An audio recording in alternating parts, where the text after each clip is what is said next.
એક હતા પેંડાભાઈ, ગોળ મટોળ ને એકદમ રૂપાળા. એક દિવસ એમને થયું કે ચાલ મામાને ઘેર આટો મારી આવું. બસ પછી તો શું, હાથમાં લાકડી લઈ એ તો ટપાક ટપાક ચાલ્યા મામાને ઘેર. રસ્તામાં એક ઝાડ આવ્યું. ઝાડ પર બેઠા હતા કાગડાભાઈ. પેંડાભાઈને જોઈને કાગડાભાઈના મોંમાં પાણી આવી ગયું. કાગડાભાઈ નીચે આવીને બોલ્યા, વાહ કેવા મજાના પેંડાભાઈ, હું તો તમને ખાઈ જઈશ. પેંડાભાઈ તો હોશિયાર હતા. એ બોલ્યા, કાગડાભાઈ ખુશીથી ખાજો, પણ પહેલાં તમારી ગંદી ચાંચને ધોઈ આવો. આવી ગંદી ચાંચે મને ન ખવાય. કાગડાભાઈને વાત સાચી લાગી. એ તો કાં કાં કરતા ઉડીને ગયા નદી કિનારે ચાંચ ધોવા માટે. એટલી વારમાં તો પેંડાભાઈ ત્યાંથી છટકી ગયા. થોડે આગળ ગયા ત્યાં મળ્યા એક કૂતરાભાઈ. એ તો પેંડાભાઈને જોઈને પૂંછડી પટપટાવા લાગ્યા. ભઉં ભઉં કેવા સરસ પેંડાભાઈ, લાવો હું તમને ખાઈ જાઉં. પેંડાભાઈ જરાય ડર્યા નહીં.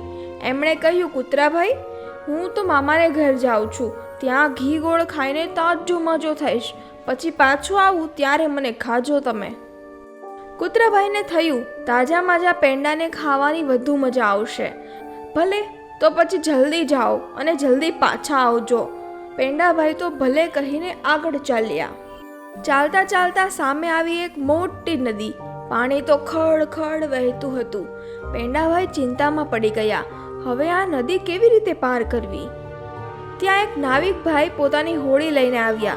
એમણે પેંડાભાઈને કહ્યું, પેંડાભાઈ ચિંતા ન કરો, બેસી જાઓ મારી હોડીમાં, હું તમને સામે કિનારે પહોંચાડી દઉં. નદીની સામે જ મામાનું ઘર હતું. મામા તો ભાણાભાઈને જોઈને રાજીના રેડ થઈ ગયા.